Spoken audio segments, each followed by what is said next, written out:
Bienvenidos a Odisea. Bueno, la escena está dominada por un fenómeno internacional que es la guerra. La guerra en Medio Oriente. Fíjense la tapa del último ejemplar, de la última salida de The Economist.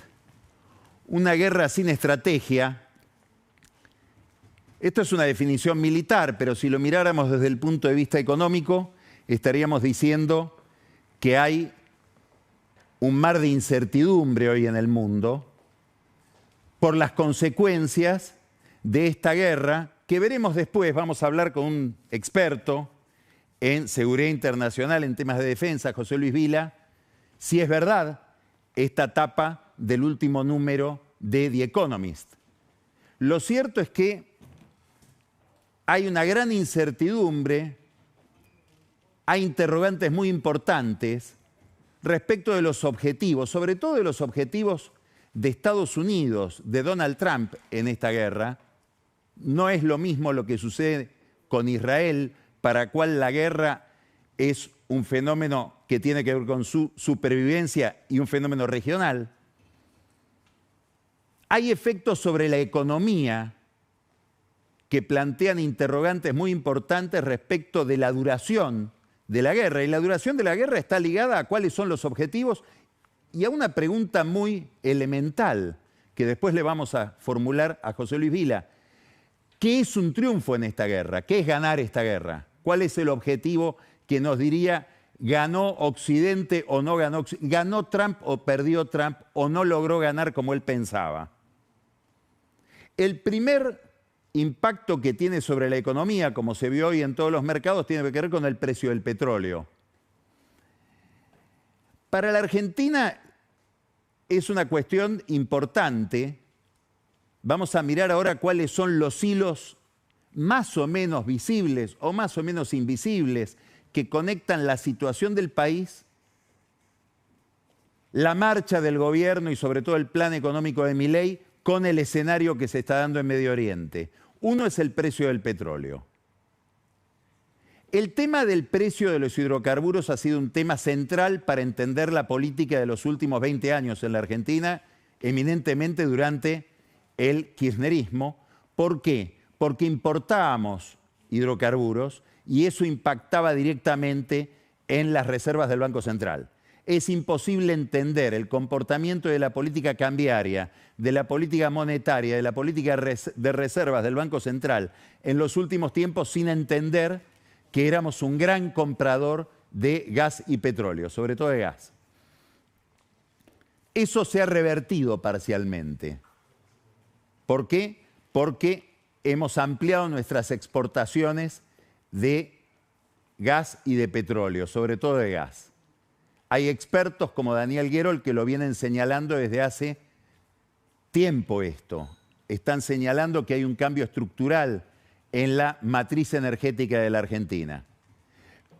Quiere decir que por el lado del gasto de reservas, un aumento en el precio de los combustibles no sería tan dramático, un aumento en el precio del petróleo y del gas.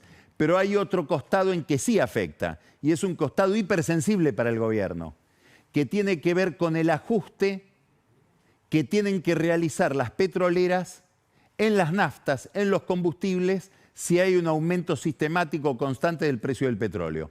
Y como todos sabemos, el aumento en los combustibles impacta directamente, de manera muy importante, en la inflación. No solamente por el precio de los combustibles que se consumen en una estación de servicio, sino por los combustibles que ayudan o que son insumo para la creación, para la generación de energía, sobre todo de energía eléctrica. Es decir que el precio del petróleo afectado o determinado por este conflicto internacional bélico pega en el corazón de las preocupaciones de Milei, en el corazón de su estrategia económica, que es reducir la inflación. Acá nos planteamos algo que es paradójico. Trump, que ha sido y probablemente sea un gran respaldo para Milei, de hecho fue el que lo salvó de una catástrofe electoral el año pasado, de una gran inestabilidad política, poniendo un cheque de 20.000 millones de dólares por su política internacional, primero con el ajuste de aranceles y ahora con una decisión bélica muy importante en relación con Irán, termina siendo un peso para Milei, un enemigo involuntario de Milei, un costo. El primer aspecto es este que estamos señalando, el tema de la inflación. Ayer, en el diálogo que tuvo con Luis Majul, Milei dijo algo que hay que subrayar. Dijo, la inflación va a volver a su sendero descendente. Es importante lo que dijo, porque implícitamente cuando dice va a volver a su sendero descendente, está reconociendo un problema que veremos cuán momentáneo o cuán estructural es de este programa económico, que es que la inflación se ha amesetado. Algo que señalaban muchos economistas. Llevar la inflación de 25% mensual a 3% mensual puede ser relativamente sencillo. Bajarla de ese nivel o de ese piso de 3%, 2%, empieza a ser más complicado para todos los gobiernos. Hoy hubo una noticia importante, alentadora, es el índice de precios de la Ciudad de Buenos Aires, que suele adelantar el comportamiento de los precios a nivel nacional. El índice que después nos hace conocer el INDEC fue de 2,6%, una reducción respecto del de febrero, una reducción respecto del de enero, que fue de 3,1%. Si la inflación nacional se comporta siguiendo este indicio de la inflación porteña, Milei y su equipo y su gobierno tienen para festejar. Pero hay un interrogante planteado justamente por esta derivación del conflicto internacional en el precio de los hidrocarburos sobre todo. Hay una segunda dimensión muy relevante que impacta sobre todo el mundo, especialmente sobre los mercados emergentes, específicamente sobre la Argentina, en las derivaciones económicas de este conflicto internacional, de esta guerra que se libra en Medio Oriente. Y es el precio del dinero. Fernando Henrique Cardoso, el expresidente de Brasil, decía, cuando uno le preguntaba, bueno, ¿cómo va a ser el gobierno? Me tocó a mí mantener ese diálogo con Cardoso al comienzo del gobierno de Bolsonaro. ¿Qué perspectiva le ve? Y Cardoso, con una gota de escepticismo, decía, bueno, la verdad que nuestros países no están tan determinados por la calidad de sus gobiernos, tanto como por el precio de las commodities y el costo del dinero, es decir, por la tasa de interés. Bueno, si hay un aumento en el precio del petróleo medianamente estable o persistente, eso no solamente genera inflación en la Argentina, genera inflación en Estados Unidos, donde la inflación es todo un problema, y es un problema central para Donald Trump, que está en campaña electoral. Si esa inflación es persistente, derivada de que el precio del petróleo sigue manteniéndose alto, puede haber en la Reserva Federal la tendencia ya no a mantener estable la tasa de interés o eventualmente recortarla, como era la tendencia que prometía llevar adelante Jerome Powell y que es la que pretende Trump, sobre todo por el impacto que tiene la tasa de interés de Estados Unidos en el costo de las hipotecas que las paga la gente en un país donde todo el mundo tiene crédito tomado para comprarse una casa, sino que en vez de bajar podría empezar a subir. Y si sube la tasa de interés en los Estados Unidos, esto ya le pasó a Macri, empieza a haber un flujo de dólares, de los dólares disponibles para inversión que hay en el mundo hacia los bonos del Tesoro, que empiezan a pagar más. Y eso significa una detracción, un reflujo del dinero que puede ir a los mercados emergentes. Y esto sobre la Argentina tiene dos consecuencias. Una consecuencia tiene que ver con el costo del dinero que determina la inversión. Aquel que está pensando en invertir en la Argentina puede decir, prefiero irme a los bonos del Tesoro, que son más rentables y muy probablemente más seguros. Pero además hay un problema más específico que tiene que ver con lo fiscal. La Argentina es un país muy endeudado. Y si la tasa de interés de los Estados Unidos sube porque hay que reprimir la inflación o combatir la inflación, y esa suba de la tasa de inflación determina que haya una suba de la tasa de interés por parte del Banco Central de los Estados Unidos, si es eso lo que sucede, le va a resultar mucho más trabajoso al Tesoro argentino, al Ministerio de Economía, renegociar la deuda en dólares, porque va a tener que pagar una tasa de interés mayor.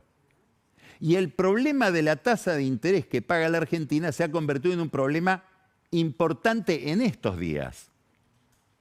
La semana pasada hubo una noticia muy relevante para un país con mucha deuda que tiene que estar renegociando todo el tiempo esa deuda con el mercado, que en el fondo fue lo que determinó que Scott Bessent, el secretario del Tesoro, con el aval de Donald Trump, pusieran aquel cheque de 20.000 millones de dólares. ¿Cuál fue esa noticia relevante?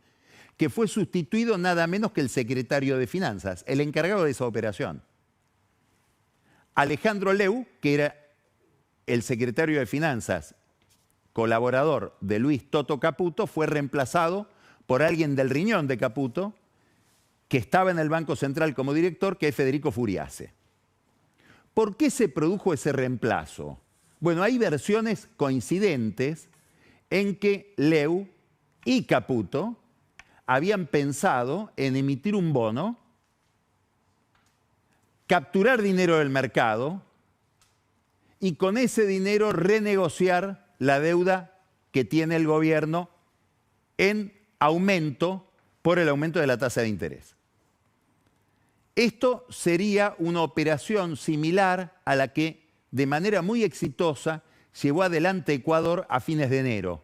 De hecho, el 27 de enero, el gobierno de Noboa emitió un bono que le permitió captar mucho dinero del mercado, renegociar su deuda y por esa vía bajar el índice de riesgo país. Es decir, el mercado ve que la capacidad de renegociación de la deuda y el alivio que tiene el gobierno con esa deuda al renegociarla, hace que el país se vuelva más solvente y por lo tanto menos riesgoso. Y por lo tanto baja el índice de riesgo, lo que llamamos el índice de riesgo país, que es el que determina el costo del dinero, que es el gran combustible de toda la economía, no solamente del Estado. Caputo le llevó esta propuesta a Milei y Milei se negó a adoptarla. Aparentemente a Milei le parecía muy caro el costo con que iba a salir ese bono, el precio de la tasa, que era, dicen, más o menos 9,3%. Y dijo, no, a ese costo no emito. Es toda una apuesta, cuyo resultado veremos con el tiempo.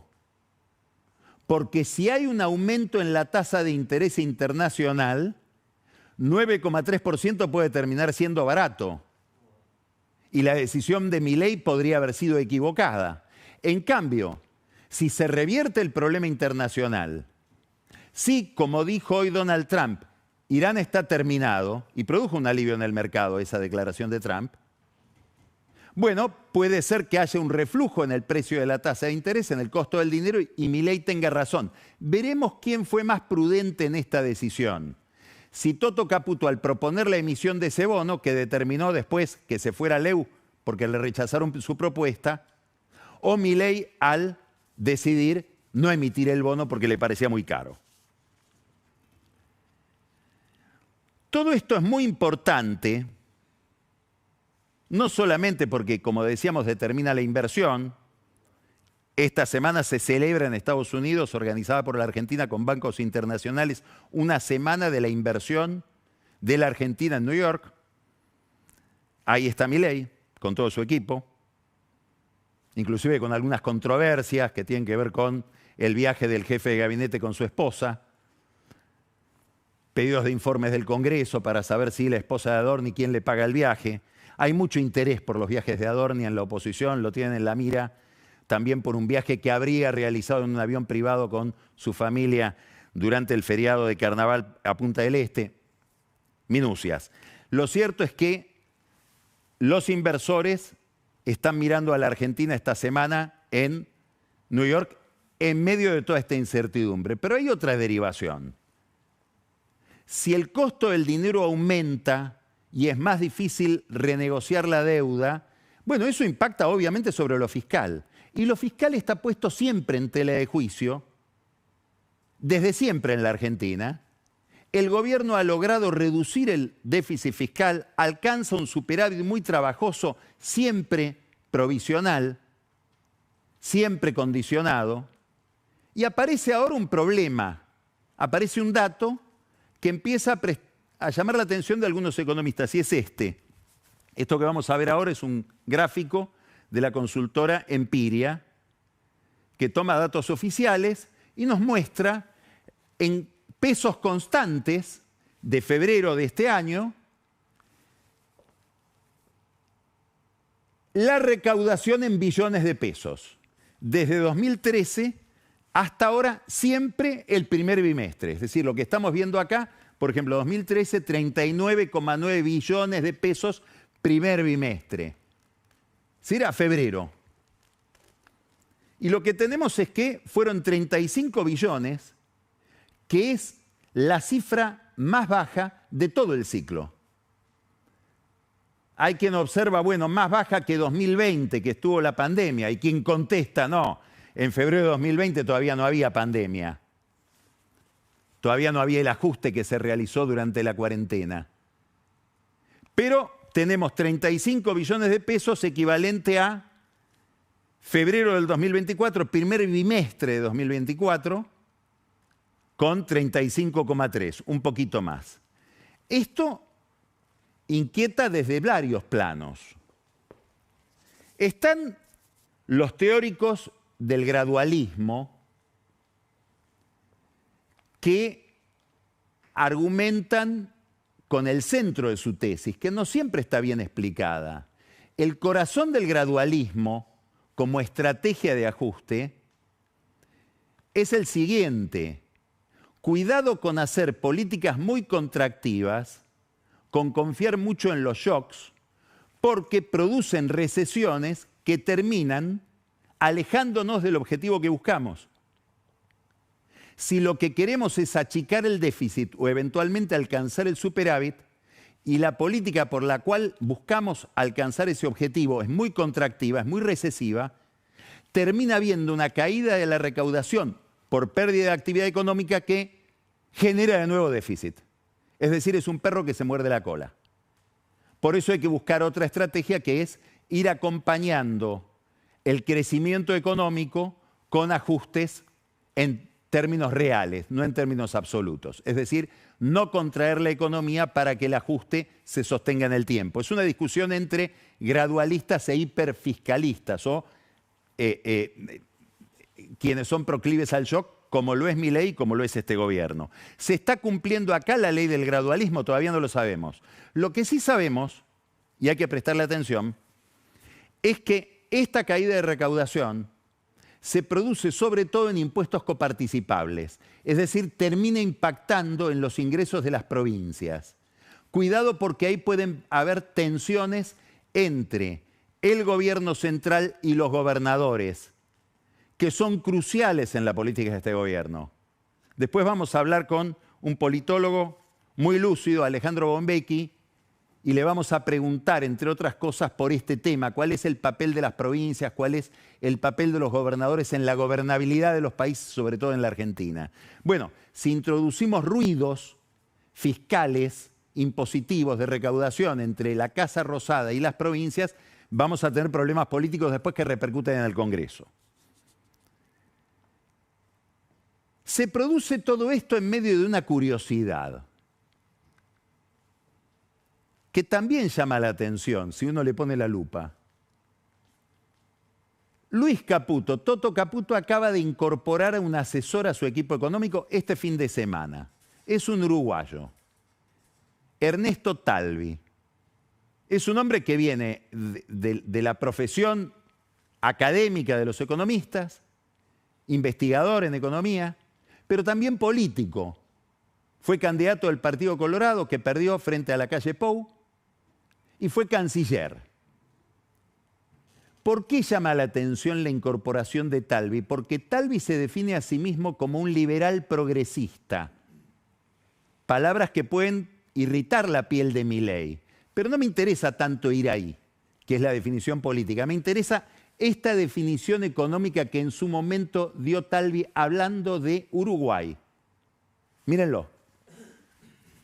Hace más o menos 20 años que me defino como liberal progresista y por supuesto si yo no hubiera cambiado a lo largo de mi vida, en fin, yo dudaría de mis capacidades, digamos. De hecho Astori cambió, el Frente Amplio cambió. ¿Dónde está el repudio de la deuda externa, el repudio del Fondo Monetario, la reforma agraria y la expropiación, la nacionalización de la banca? Cuéntenme, ¿en dónde están? Cambiaron para bien. ¿Pero y usted? Por cierto, y nosotros también evolucionamos. Siempre he dicho en los últimos tiempos que quizás a principios de los 90 éramos muy ingenuos de creer que si arreglábamos el déficit fiscal, bajábamos la inflación, abríamos la economía y desregulábamos los créditos dirigidos y alguna cosita más, que eso era la llave de la prosperidad, y la prosperidad es bastante menos, en fin, es bastante más terca. Este final de las declaraciones de Talvi es interesante. Habría que ver cómo repercute esa afirmación en la cabeza de Milei y en la cabeza de Caputo. Habría que ver si Caputo no lo trajo precisamente por esa idea. Éramos ingenuos, dice Talvi, en Uruguay en los 90, al pensar que desregulando, bajando la inflación, reduciendo el déficit fiscal, liberalizando determinados mecanismos económicos como la distribución del crédito, íbamos a lograr la prosperidad. No alcanza con eso. Uno diría lo que le está diciendo Talvi al gobierno, del que ahora pasa a formar parte como asesor, con este discurso es: no alcanza con lo que estás haciendo si lo que buscas es la prosperidad. Habrá que ver si este discurso viene a aportar al debate interno del gobierno o no es tolerado finalmente. O si Talvi lo sigue manteniendo o ha cambiado de posición, como dice que ha cambiado en otras oportunidades. Toda esta discusión, que en el fondo tiene que ver con qué condiciones le ofrece la Argentina a la actividad privada, qué condiciones le ofrece al mercado, a la inversión, para lograr la prosperidad, que esta es la gran pregunta del gobierno de Milei, es la misma pregunta del gobierno de Menem, es la misma pregunta del gobierno de Macri, se produce en un momento en que hay un gran debate sobre el marco institucional. Entonces acá conviene plantear este interrogante una vez más. ¿Es indiferente a un proceso de modernización de la economía el marco institucional político en el que se da? ¿Por qué vale esta pregunta hoy? Porque vuelve a haber, como cuando se postuló a Ariel Lijo como juez para la Corte, una discusión sobre la calidad de la justicia que encarna en la figura de Juan Bautista Maíquez, que es el nuevo ministro de Justicia, muy cuestionado, como podemos ver en toda la prensa en estos días. El primer cuestionamiento que se realiza de Maíquez tiene que ver con algo más bien simbólico, que es su conexión con una institución poderosísima, con gran influencia política, que es la AFA. El presidente, ayer en esa entrevista con Luis Majul, dijo que Maíquez carece de relaciones con la AFA, que no es cierto que tenga relaciones con la institución que conducen Claudio Tapia, Chiqui Tapia y Pablo Tobillino. Es raro que haya dicho eso porque sobran los datos. Maíquez ha sido vicerrector de la Universidad de la AFA. Él dice: no llegué ahí por Tapia, no llegué ahí por Tobillino, llegué por Barbieri, que es el rector de la Universidad de la AFA, ex rector de la Universidad de Buenos Aires.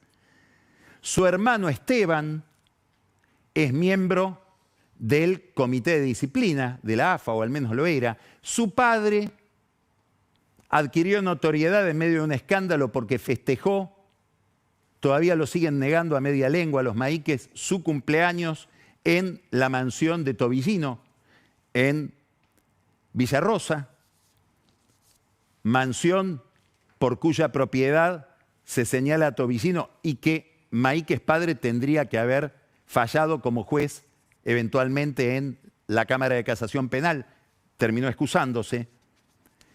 Pero son datos absolutamente marginales respecto de un tema mucho más importante, que no sabemos si Milei, cuando dice que Maíquez no tiene nada que ver con la AFA, conoce. Pero daría la impresión de que el presidente sobrevuela de manera muy rápida sobre temas de información que desmiente y después son ratificados. Muchísimas veces le pasó ya. Por eso es tan riesgoso armar esa oficina de respuesta del gobierno desmintiendo cosas que después son verdaderas, como le ha pasado tantas veces a este gobierno. Vamos a volver a una nota que mencionamos el lunes pasado. Todavía Maíquez no era ministro de Justicia, estábamos hablando de que podía hacerlo, pero ahora esta nota, que es una nota de Damián Nabot, del 26 de enero de este año, 2026, los movimientos en la sombra que llevaron alegría a los testaferros, es una nota que adquiere enorme actualidad.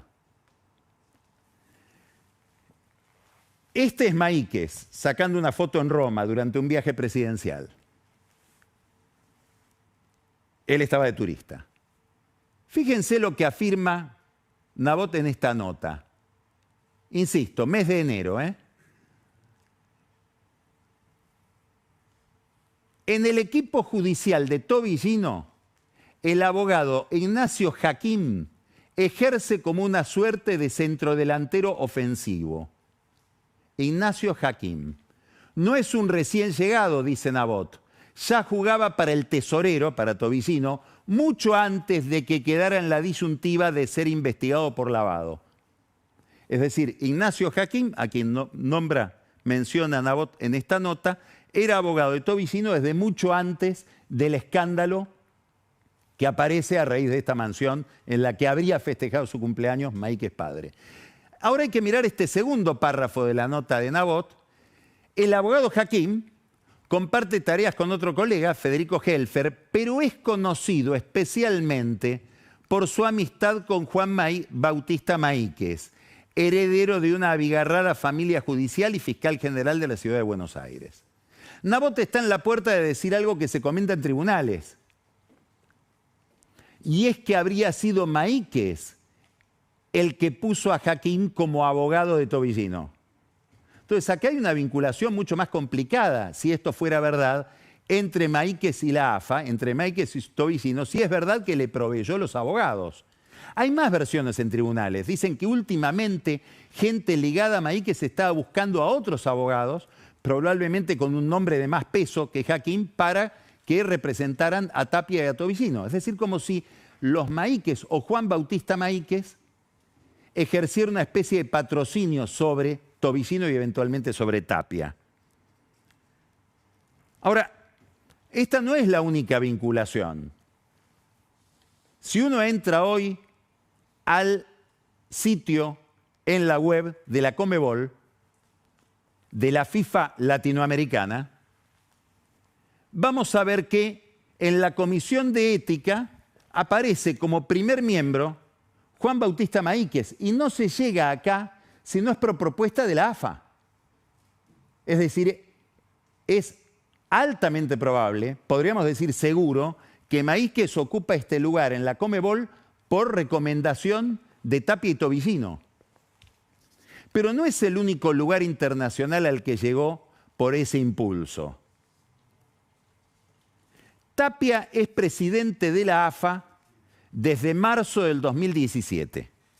Concretamente empieza su mandato el 29 de marzo del 2017.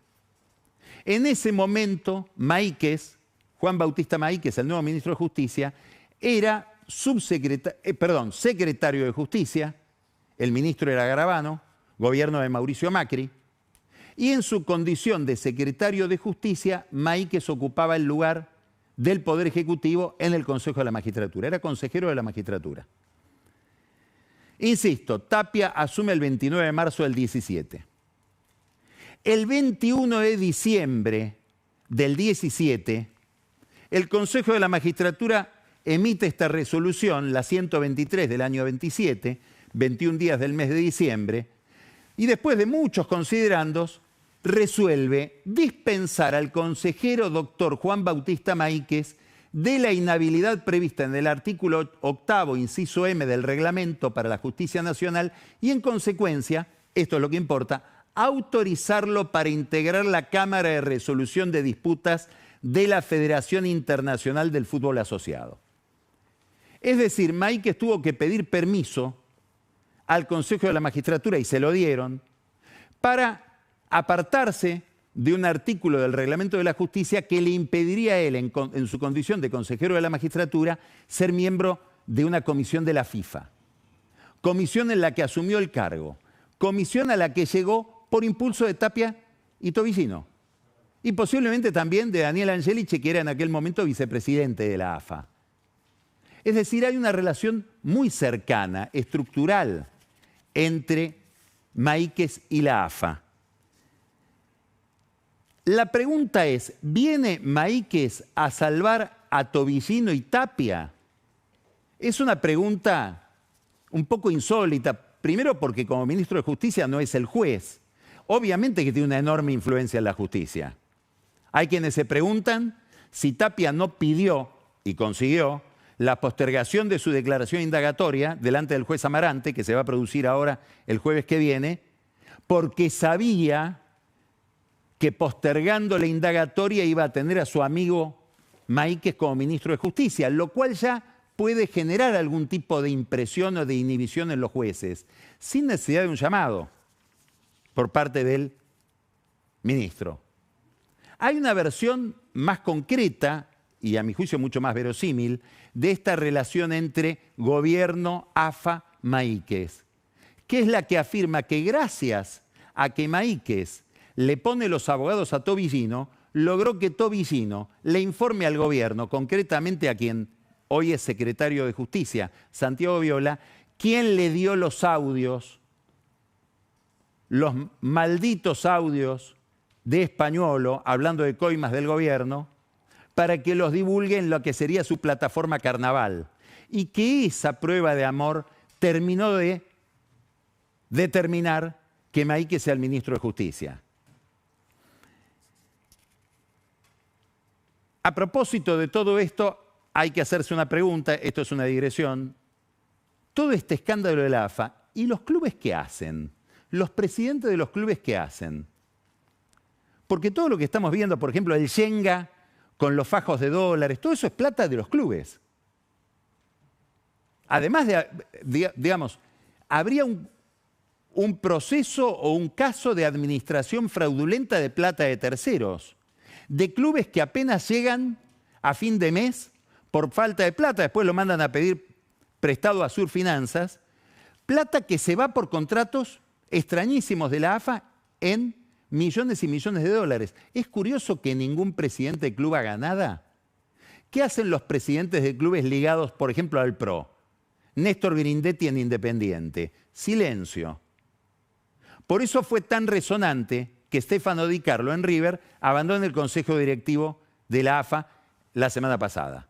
Y hay quienes ven en eso un alineamiento con el gobierno nacional que estaría favorecido porque ahí está Santilli a través de su primo en River, están los Menem, está el propio Santiago Caputo, el mago del Kremlin, al lado, por la vía de quien es su mano derecha, que es Manuel Vidal. Pero todo el mundo miró que en lo de River empezó una disidencia importante.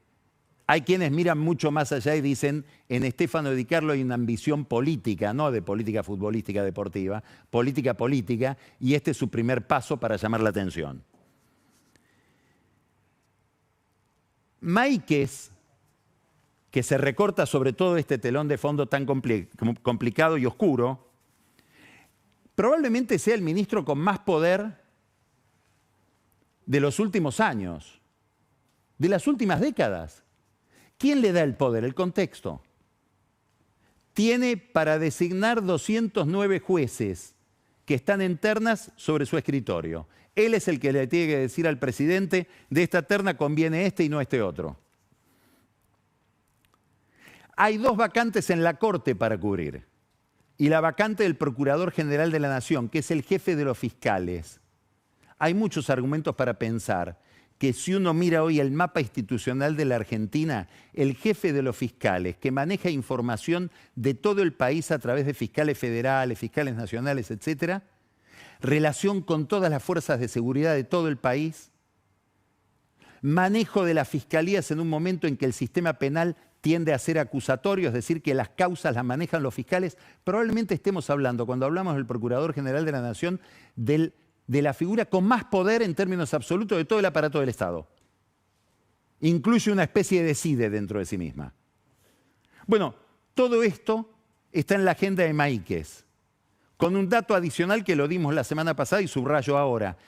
El gobierno podría tener 47 votos en el Senado. Está un voto de los 2/3 para poner 2 jueces en la Corte y para designar al Procurador General.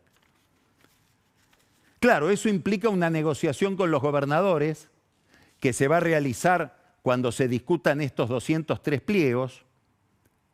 Y esto también explica una teoría que pesa mucho en tribunales. Y es que Maíquez estaría pensando ser él el procurador, que no le interesa ser ministro de Justicia, que por eso no renunció al cargo que dejó en la ciudad de Buenos Aires y pidió licencia, porque en todo caso, si no le dan la procuración, como le habrían prometido, vuelve a ese cargo. Pero hay una fantasía de que Maíquez podría ser Procurador General de la Nación y dejarlo a Viola como ministro. Toda la gestión que empieza ahora Maíquez y que empieza con Viola, secretario de Justicia, representante del Poder Ejecutivo del Consejo de la Magistratura, va a tener una especie de banco de pruebas, de papel de tornasol, para ver a dónde van. Y es un caso muy escabroso, que se discute en el Consejo de la Magistratura. El caso del juez Patricio Maraniello. Maraniello se hizo célebre porque emitió un dictamen como juez federal, civil y comercial, planteando algo así como una especie de censura previa por si se publicaban audios clandestinos tomados en la Casa de Gobierno, eventualmente en las oficinas de Karina Milei. Y eso le valió una denuncia en el Consejo de la Magistratura, pero tenía otra denuncia antes, por acoso sexual y maltrato laboral. Por esa denuncia, por esas razones, va contra él en el Consejo de la Magistratura el sindicato de judiciales, la unión de judiciales que lidera Julio Piumato. Insisto, acoso sexual y maltrato laboral. Es una versión que surge del sindicato de Piumato, que en su momento, mucho antes de ahora, habría habido un llamado de Maíquez, agente del sindicato, para que bajen esta denuncia, en beneficio de Maraniello. Imposible de verificar, pero hay un indicio que podría darle verosimilitud. Si uno mira el currículum que presentó Maíquez, lo tenemos acá, cuando se presentó como candidato a fiscal general de la ciudad, ese currículum termina con una sola línea al final, en un anexo, que dice que él recibió un diploma de reconocimiento por labor en la defensa de los derechos humanos en el ámbito penitenciario de la Asociación Argentina de Justicia Constitucional, en el año 2016. ¿Quién presidía esa asociación en el año 2016? Patricio Maraniello, el juez que está con problemas en el Consejo de la Magistratura y a favor de quien se dice, se diría, habría llamado Maíquez al sindicato de judiciales para que no presionen tanto con la denuncia. ¿Por qué todo esto es importante? Por algo que dijo Mauricio Macri hace 2 años en una reunión en Punta del Este, hablando de la designación o de la postulación del juez Ariel Lijo para la Corte. Macri dijo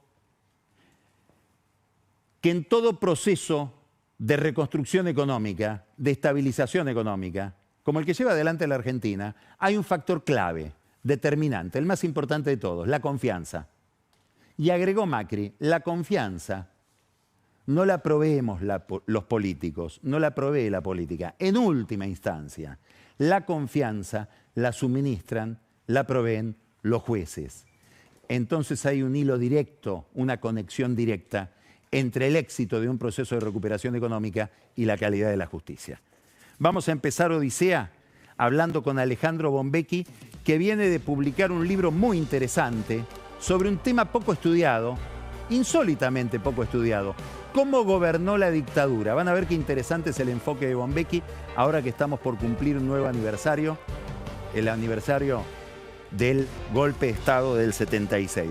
Y después vamos a hablar con José Luis Vila, un experto en defensa, en seguridad internacional, en inteligencia, sobre qué está pasando en la guerra. Vamos a empezar Odisea con esos dos diálogos.